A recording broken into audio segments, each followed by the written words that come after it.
Guys, so these are the ingredients we're going to be using. Here I have some chicken thighs. You can use chicken breast if you like. It's actually your preference, whatever you prefer to use. These are actually boneless chicken thighs. Here I have some of my homemade salsa verde.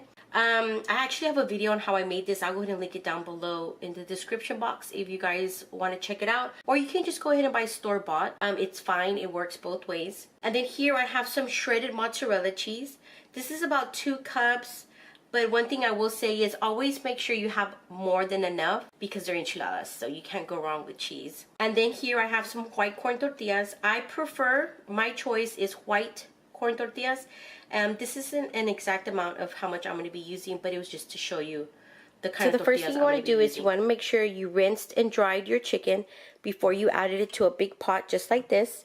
You want to go ahead and cover it with water, just enough to cover the chicken. So what we're going to do here is we're going to cook our chicken first. So we're going to put it to boil. Let's go ahead and season it. So let's add some salt, and then let's add some onion powder to this.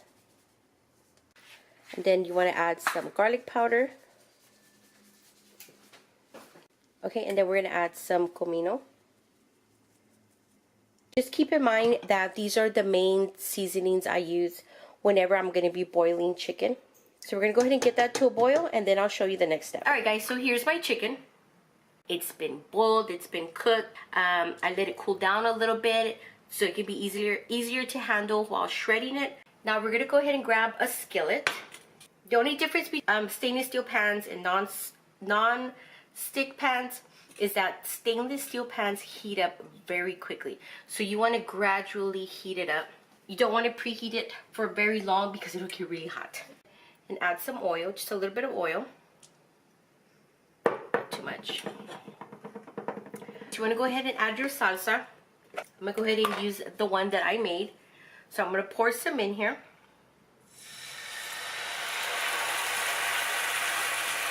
Just like that. And then to this, we're going to add our chicken that we shredded. Just go ahead and add a little bit more to the top. Not too much because you're going to need some for the rest. So let's just kind of coat it in there.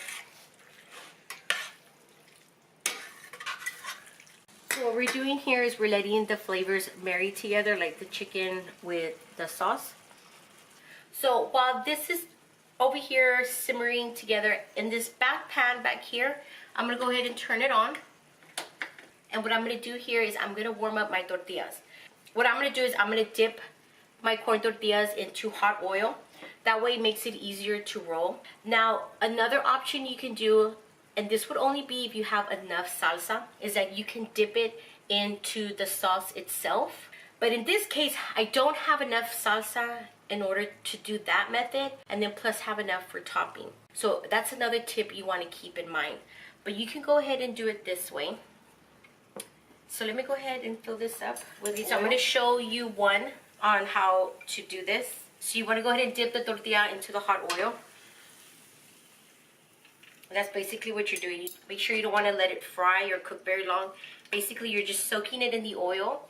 So when you're doing this, it's best not to count how many you're going to need. It's always best just to make more than enough. Alright guys, so I have my whole setup here. I have my chicken here. I have my corn tortillas, and I have the rest of my salsa in this little bowl. And then of course back here I have my mozzarella cheese. So you want to grab a little bit of this just to coat it at the bottom. You don't need to put too much. It's just enough to put at the bottom. Just like get a tortilla. Okay, so let's grab some of that chicken. You don't want to stuff them too much because then they'll break when you roll. Just like that. This should be enough. Now this step is up to you if you want to add a little bit of cheese.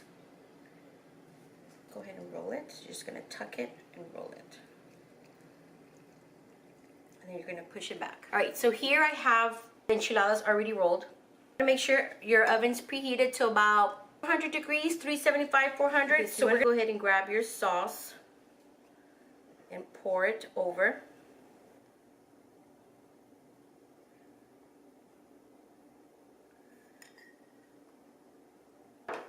Okay, so I'm going to go ahead and stick this into the oven, and I'm going to show you how it looks at the end. Alright guys, so these are my enchiladas. You're gonna leave them in just as long as the cheese melts. Thank you guys for watching, and I will talk to you guys later. Bye.